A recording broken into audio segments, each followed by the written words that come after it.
Hello children, आज हम Hindi grammar का चैप्टर 10 जिसका नाम है क्रिया। सबसे पहले हम क्रिया की परिभाषा पढ़ेंगे कि क्रिया क्या होती है। जिन शब्दों से काम का करना या होना प्रकट होता है उन्हें क्रिया कहते हैं। तो क्रिया क्या होती है, क्रिया की परिभाषा क्या होती है? जिन शब्दों से काम का करना या होना प्रकट होता है उसे क्रिया कहते हैं। मतलब क्रिया क्या होती है कि जिन शब्दों से काम का करना या कौन सा काम हम कर रहे हैं उसका करना या होना प्रकट होता है उसे क्या कहा जाता है? क्रिया। क्रिया के भेद। कर्म के आधार पर क्रिया के दो भेद होते हैं, सकर्मक क्रिया और अकर्मक क्रिया। क्रिया के भेद यानी क्रिया के प्रकार। क्रिया कितने प्रकार की होती है? दो प्रकार की होती है। पहली है सकर्मक क्रिया और दूसरा अकर्मक क्रिया। सकर्मक क्रिया, जिस क्रिया के साथ किसी कर्म की आवश्यकता होती है उसे अकर्मक क्रिया कहते हैं। जैसे गाय दूध देती है, भोलू आम बेचता है। जिस क्रिया के साथ कर्म की आवश्यकता होती है, मतलब कोई भी काम की आवश्यकता होती है, उसे क्या कहते हैं? अकर्मक क्रिया। गाय दूध देती है और भोलू आम बेचता है।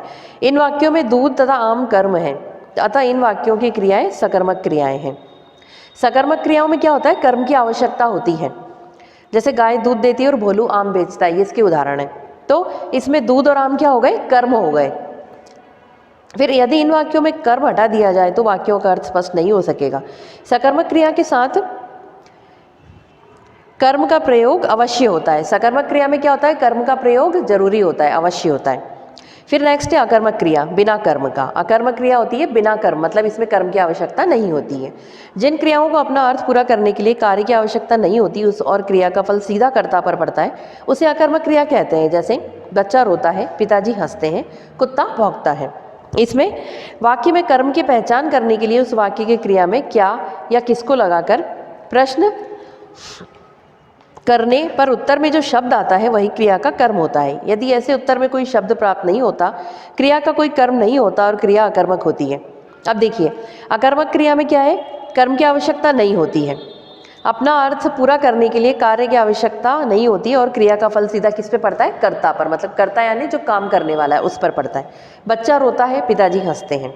इसमें क्या की आवश्यकता नहीं है, क्या या किसको लगाकर प्रश्न उत्तर में जो शब्द आता है वे क्रिया का कर्म होता है। अब इसमें नेक्स्ट है आपका क्रिया के भेद। देखिए, सकर्मक क्रिया के दो भेद होते हैं, एक कर्मक क्रिया और द्विकर्मक क्रिया। सकर्मक क्रिया के कितने भेद होते हैं? दो।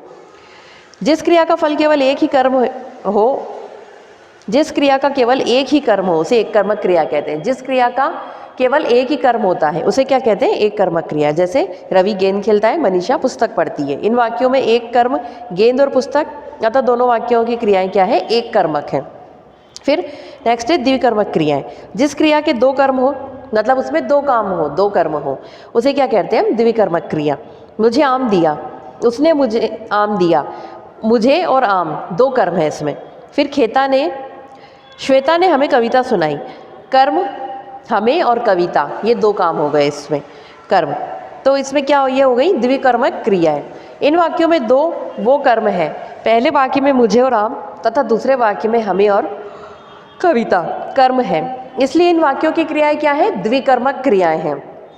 तो आपको ये चैप्टर स्टूडेंट यही खत्म होता है, ये चैप्टर। इसमें क्रिया क्या होती है, क्रिया की परिभाषा क्या होती है, क्रिया के भेद। क्रिया के दो भेद होते हैं। क्रिया के कितने प्रकार होते हैं? दो, एक अकर्मक क्रिया और सकर्मक क्रिया। तो अकर्मक क्रिया में बिना कर्म का, मतलब अकर्मक क्रिया में कर्म की आवश्यकता नहीं होती और सकर्मक क्रिया में कर्म की आवश्यकता होती है। और फिर आपके क्रिया, इसमें सकर्मक क्रिया के भी दो भेद होते हैं। फर्स्ट है एक कर्मक क्रिया और नेक्स्ट है द्विकर्मक क्रिया। तो आपको ये चैप्टर समझ में आ गया होगा। इस चैप्टर की बुक की एक्सरसाइज में फिल करके आपको व्हाट्सएप पे सेंड कर दूंगी और इसके क्वेश्चन आंसर आपको रिटर्न में सेंड कर दिए जाएंगे, जिन्हें आपको हिंदी ग्रामर की कॉपी में नोट डाउन करना है। Thank you student.